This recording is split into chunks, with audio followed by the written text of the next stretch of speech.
오늘로 우리 이번 2학기 때 했던 성막과 예배 시리즈인 건 알고 계시는 거죠? 지금 우리가 성막과 예배 시리즈를 하고 있습니다.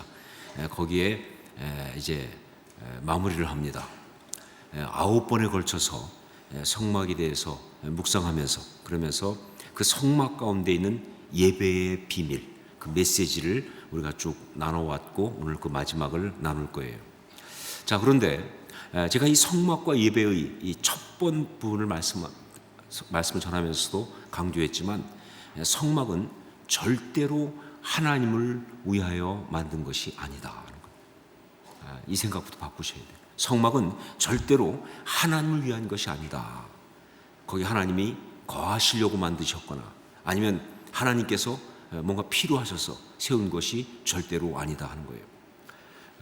그럼 뭐냐? 이것은 바로 하나님께서 당신의 백성들을 위하여 베푸신 은혜이고 축복이다 하는 겁니다.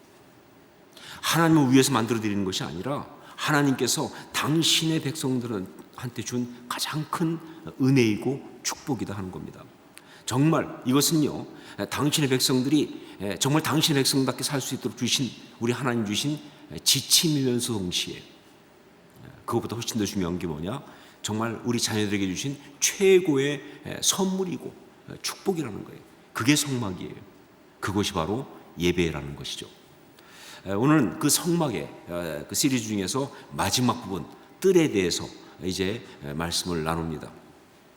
여러분, 성막 이야기를 성경에서 보면요, 성경은 언제나 성막을 말할 때마다 가장 그 깊은 지성소부터 이야기를 시작해요.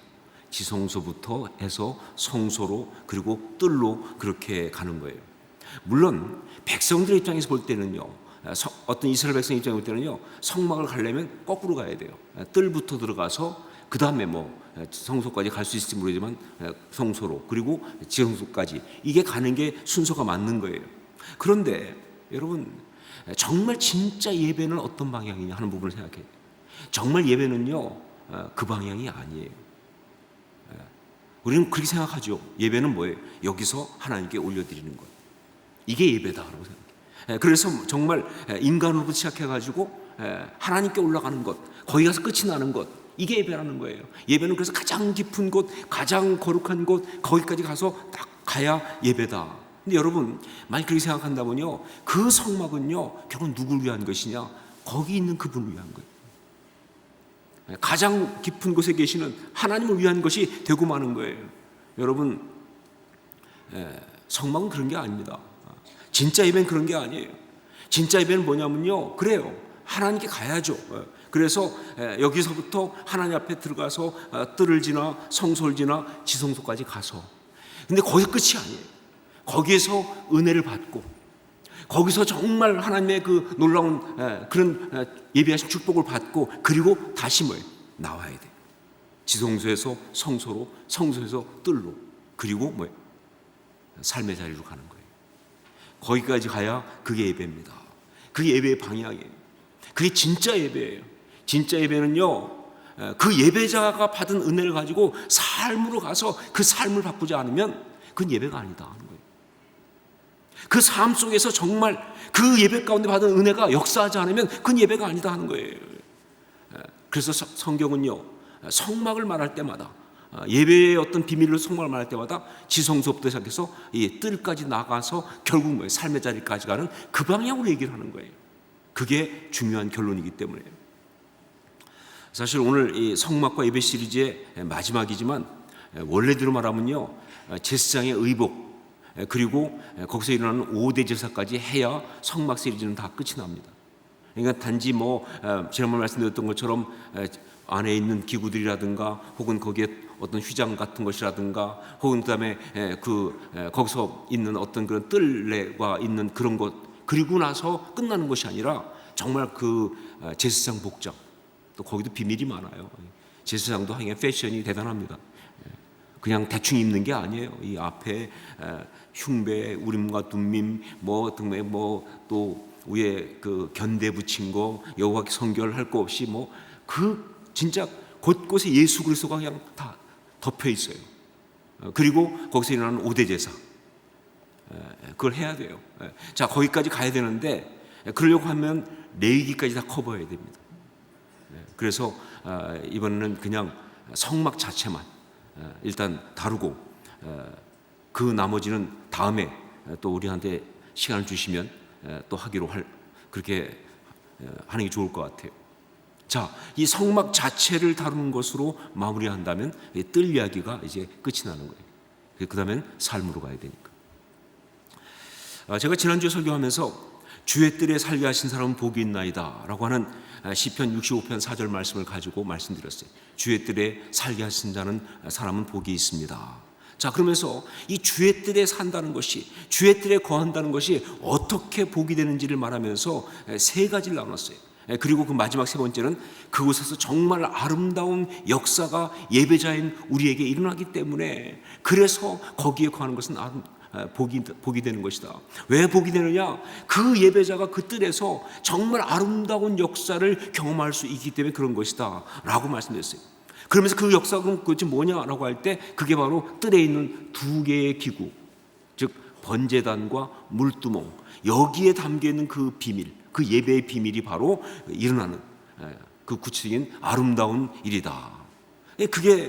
그럼 또 그게 구체적으로 뭐냐? 그러면서 마지막에 궁금하시면 다음 주에 오세요. 이렇게 이야기를 맞으면 기억나세요? 그래서 여기 보니까 궁금해서 오신 분들 꽤 많이 있는 것 같아요. 그게 뭘까? 자, 그런데 지난주 말씀을 전하고 나서 성도들이 뭘 기억하는가 그랬더니 의외로 그것보다는 눈에 하트가 뿅뿅, 눈에서 꿀이 뚝뚝, 이것만 기억하시는 것 같아요. 어떤 성도는 저한테 그러더라고요. 목사님 죄송한데 말씀 다 들었는데 제일 기억 남는 것은 눈에 하트가 뿅뿅, 눈에 꿀이 뚝뚝, 이것만 기억이 나네요. 근데 사실 죄송할 필요가 없는 거예요. 왜냐하면요, 그게 사실은요 지난주 설교의 가장 중요한 핵심이었거든요. 농담처럼 보이지만 그래요. 그 뜰에서 일어나는 그 이야기는요, 이게 왜 이렇게 아름다웠냐면요, 바로 거기서 일어나는 그 모든 걸 바라보는 우리 하나님의 시선이 바로 그 시선이세요. 뭐 무섭게 트집 잡으려고, 건수 잡으려고, 이게 아니시고, 우리 예배를 바라보시는 하나님의 그 눈길은요, 그런 눈길이 아니에요. 그래서 막 그 예배 절차가 틀렸으면 그냥 바로 그냥 죽이고, 이러려고 하시는 게 아니에요. 기본적으로 가끔 우리 그렇게 생각합니다.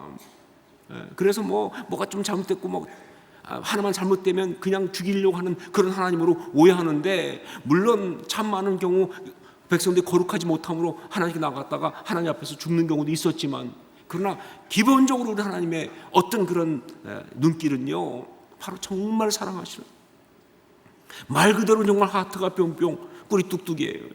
정말 사랑하시는, 얼마나 좋으시겠어요.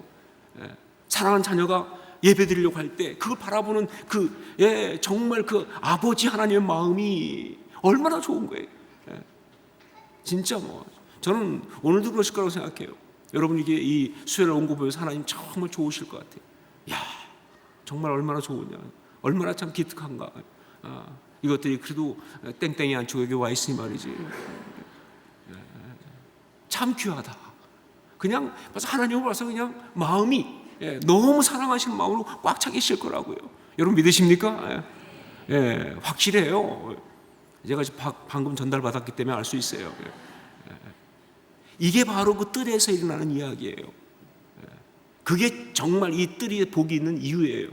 자, 그런데 그런 하나님의 어떤 그런 그 사랑의 눈길 앞에서 그러면서 이제 그들이 제사를 드리면서 그게 정말 아름다운 역사가 되는 일들이 일어나는데 그게 구체적으로 번제단의 역사고, 그게 물두멍 가운데 담긴 비밀이 되는 것이다. 그게 구체적으로 뭐냐 하는 것이죠.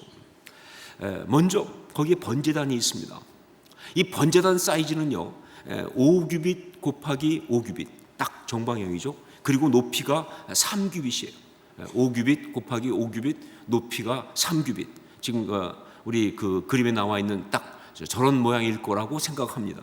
사실은 정확히 아무도 모르죠.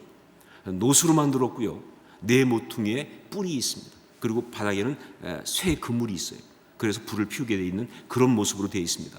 물론 옆에 나중에 이동하려고 그러니까 그 채를 꿰을 수 있도록 그렇게 고리를 만들었고요. 채가 있죠, 그렇죠? 자, 근데 저게 번제단인데, 그런데 결국은 번제단은 뭐냐라고 할 때 그건 번제를 드리기 위한 단입니다. 말 그대로 번제단이니까. 자, 그런데 여기서 우리가 알 것이 있어요. 하나님은 왜 번제를 드리라고 하실까 하는 거예요. 도대체 그 목이에요. 그리고 만약에 진짜 그게 중요한 것이라면 옛날 구약에 그렇게 열심히 번제 드린 것을 왜 지금은 안 드리느냐고. 지금도 우리가 그렇다면 번제를 드려야 될 거 아니에요, 그렇죠? 여기다가 지금 딱 불을 피우고 해야 되는데 우리는 안 하잖아요. 도대체 번제라는 것은 뭘 말하시는 것일까? 거기에 담긴 영적 비밀이 뭐냐는 거예요. 여러분, 분명한 건 뭐냐? 번제를 드리라는 그 번제는요, 그 자체를 가지고 예배라고 할 수는 없다는 겁니다. 그러니까 뭘 태워서 그래서 올려드리는 것으로 예배가 된다? 그거 아니에요. 왜냐하면 하나님께서는요, 고기를 받고 싶어 하시거나 혹은 고기 냄새를 좋아하시는 그런 분이 절대로 아니세요. 정말 우리 생각할 때는 번제 태워드린다고 할 때 그 제물을 태워서 고기를 드시도록 이런 느낌을 갖고 있거든요. 아니, 절대 그러지 않으세요. 하나님 그 냄새를 좋아하신다? 아니에요. 물론 성경 보니까 여호와께 향기로운 냄새라는 게 있어요. 그러니까 하나님께서 고기 냄새 좋아하시는구나 라고 할지 모르겠지만 절대 그게 고기 냄새가 하나님이 너무 좋다, 난 역시 내 체질이야, 이게 아니라는 거예요. 절대 그렇게 좋아하시는 거 아니에요. 근데 참 희한하기도 말이죠, 고대 근동의 다른 길가메시 그 타픽 같은 데 보면 나오지만 다른 우상 신들은요 그렇게 표현을 해요. 고기를 막 좋아하는 그런. 그래서 다른 어치나 보면은 그 홍수가 있었다는 얘기하면서 홍수 동안에 사람들이 이 신 앞에 이 번제를 안 드려 가지고 신이 굶어 가지고 끝난 다음에, 이제 홍수 끝난 다음에 그 길가메시가 탁 나와 가지고 이제 그 제물을 타서 탁 이렇게 올려드렸더니 신들이 그 고기 냄새 환장해서 파리떼처럼 몰려들었다. 그게 이단, 주변에 있는 신화의 이야기예요. 하나님은 절대 그런 분이 아니시죠. 여러분, 하나님 영이시기 때문에 물리적인 그런 것을 받으실 필요가 절대로 없습니다. 어떤 것도 그 자체로 하나님 앞에 향기로운 냄새가 될 수는 없다는 거예요. 자, 그럼에도 불구하고 하나님께서 이스라엘 백성한테 번제를 드리라고 말씀하신 것은요, 그 속에 그 당시 사람들이 가장 잘 이해할 수 있는 온전한 예배의 메시지가 있기 때문에 그렇게 한 거예요. 그리고 정말 예수 그리스도의 어떤 영적 중보가 있기까지 불완전하지만 그런 식으로 예배를 드려야 그래도 영적인 것을 유지할 수 있기 때문에 그렇게 하신 거예요. 그렇기 때문에 여러분, 선지자들의 메시지 보세요. 선지자들은요 정말 강력하게 메시지가 바로 뭐냐? 번제 드리는 게 중요하지 않다는 거예요. 뭘 태워드리는 게 중요하지 않다는 거예요. 오죽하면 말라기 같은 선지자는 뭐라고 했습니까? 헛되이 불사르지 못하게 하기 위해서 누가 성전문 좀 닫았으면 좋겠다, 이렇게 나오잖아요. 정말 중요한 건 뭐냐? 그걸 드리는 자의 마음이 중요하다는 거예요. 어떤 고백으로 드리냐가 중요하다는 거예요. 태워드리는 형식이 아니고 고기를 각을 뜨고 어떻게 뜨고 하고 해가지고 올려뜨고 절차가 아니라 드리는 자의 마음, 이게 너무너무 중요하다는 거예요. 이게 선지자들의 메시지죠, 그렇죠? 자, 그렇다면 그 번제에 들어가 있는 영적 메시지가 뭐냐 하는 거예요. 정말 그 번제단을 통해서 우리에게 주고 있는 아주 중요한 예배의 메시지. 그건 바로 뭐냐면 생명을 올려드리는 겁니다. 더 정확히 말하면 삶을 올려드리는 거예요. 생명 자체가 아니라 삶을 올려드리는 거예요. 여러분, 번제는요, 소제물을 빼놓고는, 소제물은 곡식이니까 다 짐승을 제물로 잡아서 드립니다. 자, 그런데 그 짐승은 뭘 말하느냐? 사실은 자기 자신인 거예요. 왜냐하면 번제를 드릴 때, 그래서 드린 자는요 그 짐승 위에 자기가 손을 얹고 기도를 해요. 안수를 해요. 그 안수는 뭘 말하느냐? 바로 나 자신을 그에게 집어넣는 거예요. 내 생명이에요. 내 삶이에요. 사실 소제물도 그렇습니다. 소제물도요, 그게 번제가 됐을 때 준 게 뭐냐면요, 소제물이라는 건 뭐냐? 이 그레인, 그러니까 곡식이잖아요. 그건 뭐냐면 나의 노동이에요. 나의 삶입니다. 그걸 말씀드리는 거예요. 결국 뭐냐? 번제물은요, 바로 그 자체가 자기의 삶, 자기 삶을 온전히 태워드리는 거예요. 자기 삶을 올려드리는 거예요. 자, 이 재밌는 게 뭐예요? 번제라는 말의 히브리어가 뭐냐면요, 올라입니다. 올라. 그 뜻이 뭐냐? 올라간다예요. 히브리어가 얼마나 쉽습니까? 그렇죠? 올라가 무슨 뜻이다? 올라간다. 그렇죠? 모든 히브리어 하나가 그렇다고 생각하시면 안 돼요. 딱 이거 하나만 그렇습니다. 그러니까 번제의 중요한 포인트는요, 태우는 게 아니에요. 재물이 아니에요. 번제 정말 중요한 것은요, 올라가는 거예요. 태운 그것이 연기가 올라가는 겁니다. 그런데 그 태운 그게 다른 게 아니라 바로 내 삶이에요. 내 삶이 태움을 통해서 올라가는 것, 즉 내 삶을 하나님께 올려드리는 것, 이것이 바로 번제의 가장 중요한 포인트예요. 여러분, 예배는 바로 그것입니다. 예배는 뭐냐? 올라가는 거예요. 예배는요, 나의 삶을, 나의 모든 것을 하나님께 올려드리는 것입니다. 그렇기 때문에 예배의 현장에 있는, 주의 뜰에 있는 자는 복이 있는 거예요. 왜냐하면요, 예배를 드리다 보면요, 내 모든 것이, 내 삶이, 내 생명이, 내 생각이, 내 느낌이, 그 모든 것이 다 하나님께 올라가기 때문에 그래요. 여러분, 예배는 그렇기 때문에, 예배 드리기 때문에요, 올라가는 거예요. 예배 현장에 있는 사람은요, 그렇기 때문에 예배를 드리고 나면요, 그 삶 자체가 올라갑니다. 그 삶의 가치가, 그 삶의 의미가, 그 삶의 모든 것이 올라가는 거예요. 이게 중요한 거예요. 세상 자리는요, 내려갑니다. 뭐 저도 경험은 없지만 술집에 오래 가 있으면 내려가요. 사람들이 다 끝날 때 네 발로 겨나오는 거예요. 도박장에 밤샌 사람 보셨어요? 그렇게 추할 수가 없어요. 정말 인간적인 이야기 막 하면서 밤새 있는 사람은요, 다 그야말로 진짜 추하잖아요. 물론 뭐 우리 직장이라든가 뭐 일터, 거기는 정말 만약 그것뿐이라면 그 결론이 다 지침이에요. 허무예요. 그게 진짜 그 일터가, 그 직장이 내가 하나님 보내드리는 나의 예배가 된다면 달라지지만, 이야기가 그냥 이 일뿐이라면요, 진짜 그것처럼 피곤할 수가 없어요. 끝나고 돌아오는 발걸음은요, 진 땅으로 꺼지는 거예요. 바닥이에요. 그게 세상입니다. 세상은 있을수록 바닥으로 들어가게 돼 있어요. 세상은 있을수록 무너지게 돼 있어요. 그렇게 내려간다고요. 거기는 허무함밖에 남는 게 없어요. 아름다움과 가치가 없어요. 그런데 예배는요, 올라감이에요. 예배를 온전히 드리고 나면요, 그렇게 예배 끝나고 나면 이게 그냥 올라가는 거예요. 내 모든 삶, 내 존재 가치가 올라가 있는 거예요. 그래서 외양간에서는 송아지까지 뛰는 거예요. 정말 기쁨으로 충만한 거예요. 그게 예배예요, 여러분. 만약 근데 어느 날 여러분이 예배 드렸는데 올라가지 못하고 내가 처지고 있다, 그건 여러분 예배를 드린 것이 아니라 일하신 거예요. 그날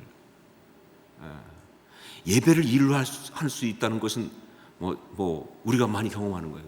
억지로, 진짜 예배가 아닌, 저 같은 경우는 더하죠. 이게 제 잡이니까 말이죠. 그래서 저는 문제가 심각한 거예요. 예배가 일이 되면요, 피곤해 죽겠어요. 또 예배야 막. 이렇게 되는 그건 아닌 거예요. 정말 예배가 되면요, 올라가게 돼 있어요. 그 모든 내면이, 그 모든 삶이 올라가는 거예요. 그러니까 뭐예요? 그러니까 정말 복된 거죠. 자, 그렇게 올라가면 어떻게 되느냐? 그렇게 올라가게 되면 어떻게 되느냐? 그 비밀을 또 이 번제단의 뿔이 말해주고 있어요. 번제단을 얘기할 때 꼭 강조하는 게 또 하나 있는데, 뿔을 강조합니다. 네 모퉁이에 있는 뿔. 이 번제단의 뿔, 이 뿔은요, 히브리어로는 케렌이라고 하는 말이에요. 케렌. 한번 따라하시죠. 케렌. 너무 좋은 단어이기 때문에 따라하는 거예요. 케렌. 이게 영광 혹은 광채란 뜻이에요. 예배 현장에 있던 자, 예배를 드린 자의 그 삶은요, 올라가는데, 그 올라감을 통해서 결국 뭐예요? 그에게 영광과 광채가 있다, 그 말입니다. 영광과 광채가 있다는 거예요. 여러분, 출애굽기 34장 29절을 보면 모세가 그 증거의 두 판을 모세의 손에 들고 시내산에서 내려오니, 그 산에서 내려올 때에 모세는 자기가 여호와와 말하였으므로 말미암아 얼굴 피부에 광채가 나나 깨닫지 못하였더라. 이게 그냥 예배의 자리에 있는 그걸 그대로 표현한 거예요.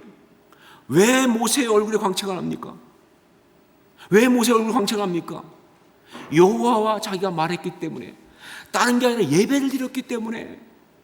예, 그래, 예배를 끝나고 나가면요 광채가 나는 거예요. 여러분도 당연히 그렇습니다. 예배를 드리면. 그러니까 여러분 오늘 온전한 예배를 드리면요 나갈 때 얼굴을 좀 가리셔야 될 거예요 아마요. 광채가 나는 거예요. 케렌, 케렌이에요 이게. 정말 예배 현장 주의 때에 있는 자에게는 바로 이 케렌이 있다는 거예요. 거기에 머물렀기 때문에. 내가 거기서 하나님의 예배를 드렸기 때문에.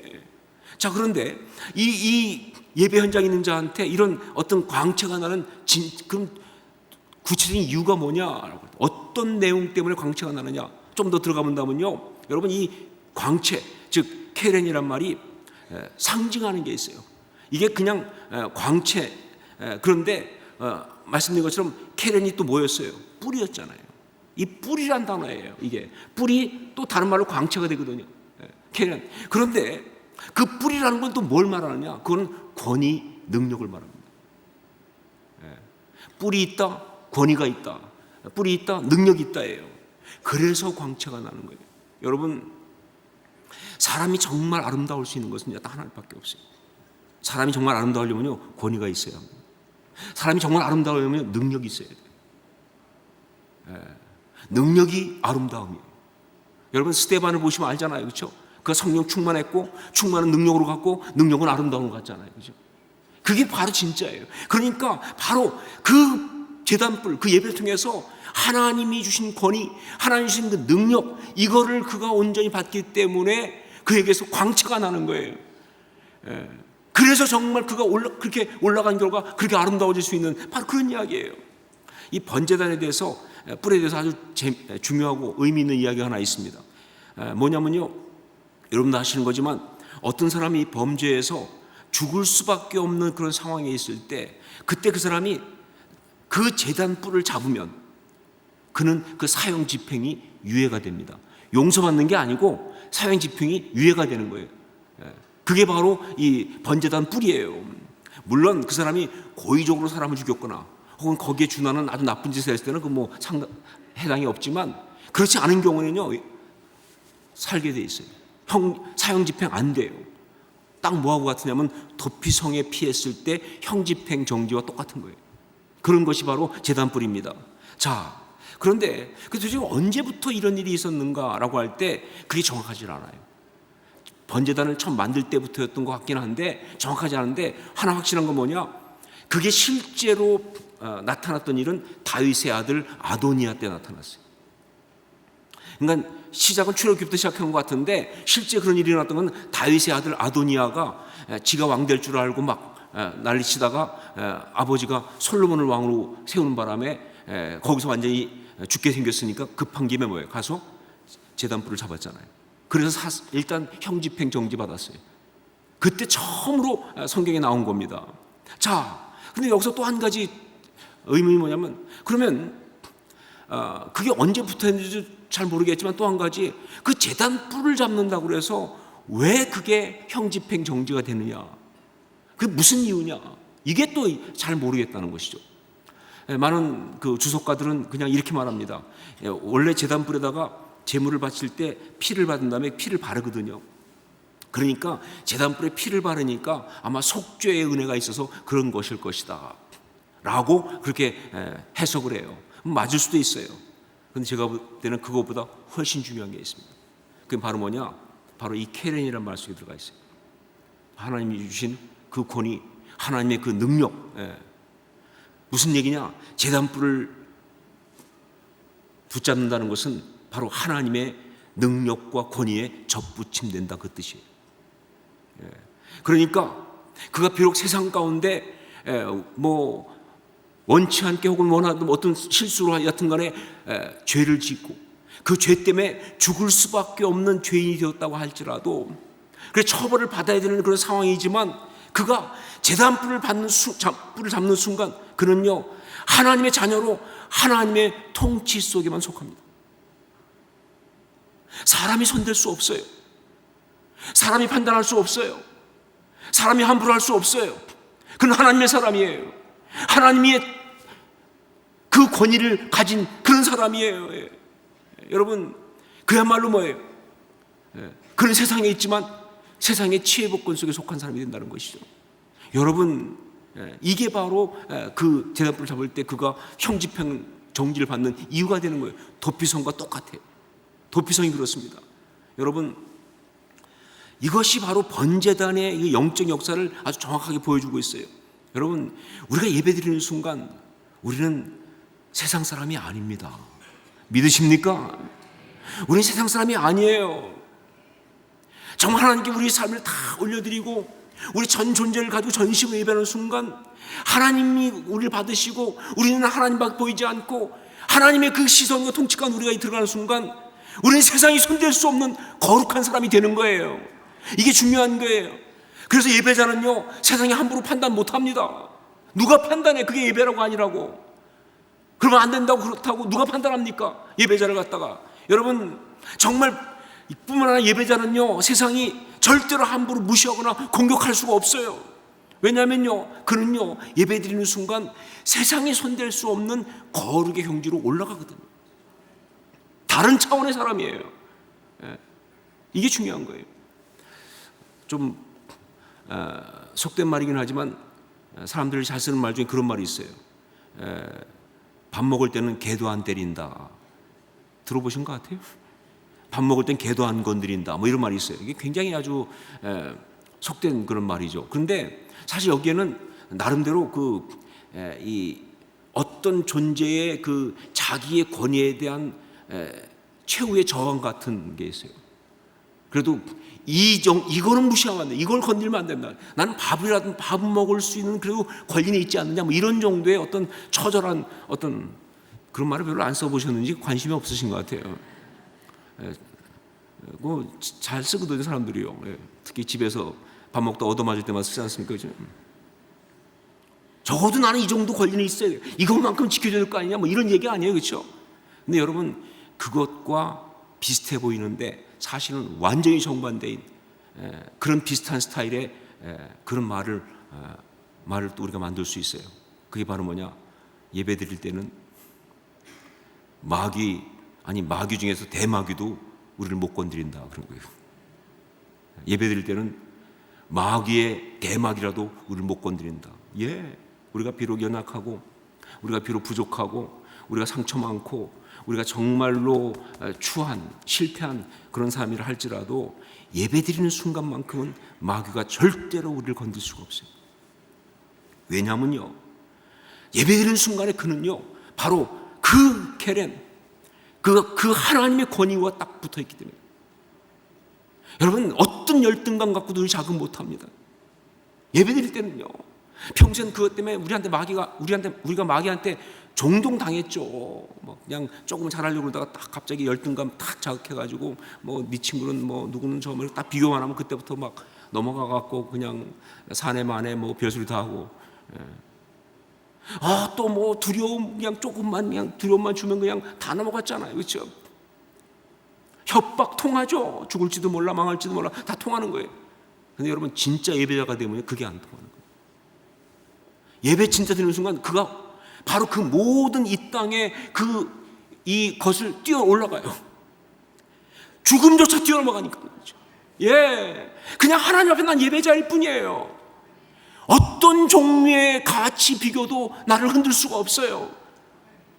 어떤 종류의 어떤 두려움도 나를 협박할 수가 없는 거예요. 생명조차도 난 주 앞에 드렸으니까 말이죠. 그래서 번제 아닙니까? 다 태워드리니까 말이죠. 그러면 누가 협박하겠어요? 누가? 그래서 우리가 예배 드릴 때는요 마귀 아니라 대마귀도 우리를 건들 수가 없고 우리를 공격할 수가 없는 거예요. 여러분, 이것이 바로 예배의 비밀입니다. 바로 그렇게 올라가니까. 그러니까 이게 바로 복된 거죠. 왜냐하면요 그렇게 올라가는 이거는 다른 말로 말하면 거룩이거든요. 그게 거룩입니다. 거룩은요 세상 것과 분리해서 하나님 앞에 올라가 있는 그게 거룩이에요. 이게 거룩이에요. 거룩의 역사거든요. 번제단의 역사는 거룩의 역사입니다. 자, 그리고 또 하나 있는 것, 그게 바로 물두멍이에요. 물두멍. 이 물두멍은요 그 모양이나 사이즈가 어떤지를 알 수가 없습니다. 지금 저기에 사진에 하나를 찾아놨는데 절대로 진짜 물두멍이 저럴 거라고 생각하시면 안 돼요. 왜냐하면 성경이 전혀 말을 안 하고 있기 때문에 저게 어떤지를 알 수가 없어요. 그 솔로몬 성전에 있던 물두멍은요 12마리의 소가 받치고 있는 그런 놋바다였습니다. 그래서 물이 얼마나 많이 들어갔든지 그걸 바다라고 불렀어요. 그래서 놋바다입니다. 그러니까 그 사이즈가 어느 정도 나오죠. 소 12마리가 이렇게 메고 있는 걸 만드니까. 하지만 성막에 있는 그것은요 훨씬 작았을 거예요. 그런데 어떤지 알 수가 없어요. 그냥 그래서 대략적 있는 것 중에 하나를 갖다가 저렇게 그냥 그림을 그려놓은 것 뿐이에요. 자, 사이즈도 몰라요. 어떤 모양인지도 몰라요. 그런데 한 가지는 정확히 압니다. 그게 바로 물을 담는 곳이라는 것은. 물두멍이니까. 근데 그 물은 어떤 것이냐? 씻는 물을 담는다는 것은. 그냥 물이 아니라 씻는 어떤 예배를 드리기 위해서 씻는 물을 담아두는 곳이라는 것은 알 수 있어요. 그래서 저것은요 미리 말씀드리면 성결의 역사입니다. 이건 성결의 역사예요. 여러분 예배 현장은 바로 씻는 곳입니다. 예배 현장에 있으면요 그는요 씻김을 받습니다. 예배 현장에 있기만 하면 자기도 모르게 씻김 받아요. 그래서 정말 성결해지는 거예요. 정말 자기도 모르게 생각이 깨끗해지기 시작합니다. 자기도 모르게 영이 깨끗해진다니까요. 자기도 모르게 마음이 깨끗해져요. 그 어떤 그 추하고 더러웠던 모든 메모리 어떤 것들이 다 씻기기 시작하고 깨끗해지는 거예요. 그래서 예배의 현장에 있는 것은 복인 거예요. 그래서 주의 뜰에 거하는 자가 복이 되는 거예요. 그 역사가 있기 때문에. 그런데 뭐로 씻기느냐? 하나님의 약속으로 하나님의 꿈으로 씻기는 겁니다. 정말 자기는 생각도 못했던 다 포기했던 그 하나님의 아름다움을 하나님께서 그에게 비춰주시니까 그곳으로 말이죠 정말 그 하나님이 내게 주신 그 고귀하고 아름다운 것 그래 나는 원래 이렇게 살아야 돼 그래 나는 원래 이런 존재야 그래 바로 나한테 이런 아름다움이 있어 이런 것을 갖다가 다시 깨달으면서 그러면서 그 하나님의 사랑으로 그 하나님의 만지심으로 하나님이 나를 포기하지 않는 어떤 그런 그 기대하심으로 내가 씻기기 시작하는 거예요. 그러면서 깨끗해지는 겁니다. 여러분 이 물두멍에는요 주목할 만한 이야기가 하나 있습니다. 우리 8절 말씀을 함께 읽겠습니다. 8절 같이 읽습니다. 그가 놋으로 물두멍을 만들고 그 받침도 놋으로 하였으니 곧 회막문에서 수종드는 여인들의 거울로 만들었더라. 물두멍을 다른 것이 아니라 회막문에서 수종드는 여인들의 거울로 만들었다고 이야기하고 있어요. 왜 그랬을까? 물론 뭐 놋거울이 워낙 재질이 좋은 놋이니까 그러니까 그거로 물두멍을 만드는 것이다. 뭐 이렇게 말할 수도 있고요.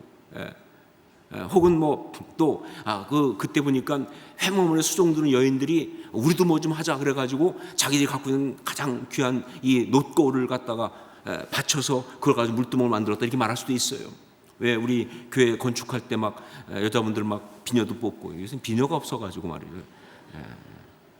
막 목걸이도 드리고 막 그냥 다 드리고 그랬던 거와 똑같이 자기들의 어떤 그런 그 가장 귀한 걸 바치는 뭐 그런 헌신의 이야기라고 볼 수도 있어요. 그런데 여러분 그것만이 아니에요. 굳이 성경이 회막에 수종드는 여인들의 거울로 만들었단 말을 한 이것은 이 물두멍에 담긴 기가 막힌 어떤 영적 비밀 때문에 얘기한 거예요. 여러분 이 놋거울과 물두멍의 이미지가 정말 기가 막히게 연결되거든요. 놋거울을 닦아놓으면요 반질반질한 곳은 뭐예요? 거기에 이 자기 얼굴이 비치는 거 아니에요, 그렇죠? 그런데 물두멍도 그 놋을 만들고 물을 담아놓으면 거기에 뭐예요? 그 물을 비치는 거예요. 자, 그러면서 더 중요한 게 뭐냐? 놋거울은 뭐예요? 나의 아름다움을 위해서 내가 했던 그런 거잖아요, 그렇죠? 그걸 하나님께 드렸을 때 그게 하나님의 아름다움의 이야기로 가는 그런 기가 막힌 비밀이 함께 담겨 있어요. 좀 더 가면 이렇게까지 시적으로 표현할 수 있습니다. 이것은 그냥 저의 시적 상상력인데 내 아름다움을 위해서 했던 놋거울을 들여서 그걸 가지고 물두멍을 만들었어요. 거기에 물을 담았어요. 그랬더니 물을 딱 담는 순간 거기에 뭐가 비치기 시작하는데 뭐가 비치느냐? 하늘이 비치는 거예요. 아까 그림을 볼 때 혹시 여러분 그 물 위에 색깔이 파랬던 거 기억나세요? 일부러 그렇게 한 겁니다. 그 자리에 있으면요 하늘이 비쳐요. 그 물을 위해 하늘이 비칩니다. 바로 그 하늘이 비친 그 물을 가지고 씻는 거예요, 우리가. 무슨 얘기냐? 바로 예배는 그런 것이다. 세상의 아름다움이 아니라 하나님의 아름다움을 추구하는데, 그런데 다른 것이 아니라 하나님의 꿈이, 하나님의 기대가, 하나님의 어떤 그런 나를 바라보시는 그 어떤 변치 않는 시선이, 그 사랑하심이 나를 씻는 거예요. 예, 여러분, 그게 보혈로 씻기는 거 아닙니까? 내가 정말 그 실패하고 추하고 더럽고 그리고 왔어도 말이죠, 예배하면서 주 앞에 내가 회개할 때, 그때만 정말 회개 가운데 눈물이 쏟아질 때, 그때 말이죠 여러분, 그 눈물로 정말 내가 씻기기 시작하는데, 그거는요 그 눈물로 씻기는 게 아니라 하나님의 사랑으로 씻기는 거잖아요. 그렇죠? 넌 여전히 내 사랑하는 아들이라고, 내 사랑하는 딸이라고, 내가 정말 너를 기다렸다고, 그러면서 은혜 주시면서 나를 씻으시는 거 아니에요. 그렇죠? 예, 돌아온 탕자 비유가 그걸 말하잖아요. 나는 아니라고, 아버지 걸 다 탕진했으니까 난 정말 아들이 아니라 종이 하나로 있을 수밖에 없다고. 근데 아니죠. 그 아버지는 씻기잖아요. 정말 씻기고 옷을 입히고 가락지를 끼우고, 예, 그것이 바로 예배의 역사예요, 여러분. 예배 가운데 그런 일이 일어나는 거예요. 그래서 정말 하나님의 그 아름다운 꿈으로. 여러분, 제가 돌아온 탕자 비유 말할 때 그런 설교를 한 적이 한 번 있어요. 아들이 막 와서 아버지한테 와서 난 종이 하나로 써달라, 내가 너무 큰 잘못을 저질렀으니까. 근데 그 아버지가 그 얘기에 뭐예요? 대꾸도 안 하세요. 그야말로 그냥 완전히 무시하시는 거예요. 왜냐면요, 아버지는 종을 기다린 게 아니니까. 아버지는 아들을 기다렸지 종을 기다린 게 아니었어요. 그러니까 그건 가치가 없고, 그건 인간적으로 자기 딴에, 그건 말이 안 되는 거예요. 여러분, 똑같습니다. 예배 때마다 우리 하나님은요 종을 기다리는 게 아니에요. 추한 사람들 기다리는 게 아니에요. 여전히 깨끗한 내 자녀를 기다리시는 거예요. 그래서 그 자녀가 덕지덕지 추하게 오면요, 예배 가운데 하나님은 씻기세요. 당신이 원하시는 그 모습 갈 때까지 씻기시는 거예요. 정말 그게 보혈로 씻기는 것과 똑같은 거예요. 씻기시는 거예요. 그게 물두멍의 비밀이에요. 그게 성결입니다. 성결이에요. 여러분, 예배 현장은요, 그래서 있기만 해도 깨끗해지는 거예요.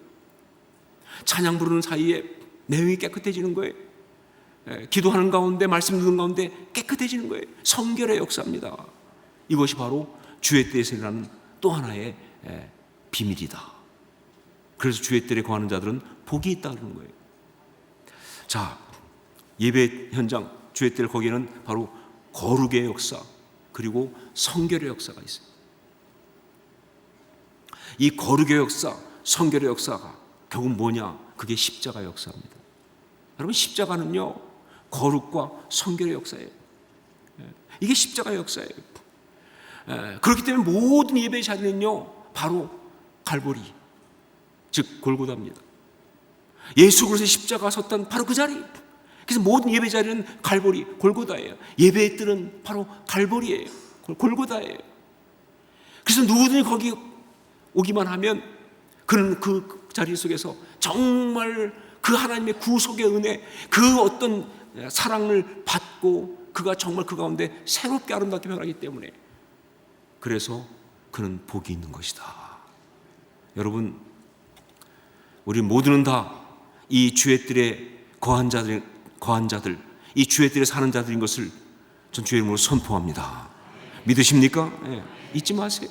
우리는 주의 뜰에 거하는 자들, 주의 뜰에 사는 사람들이에요.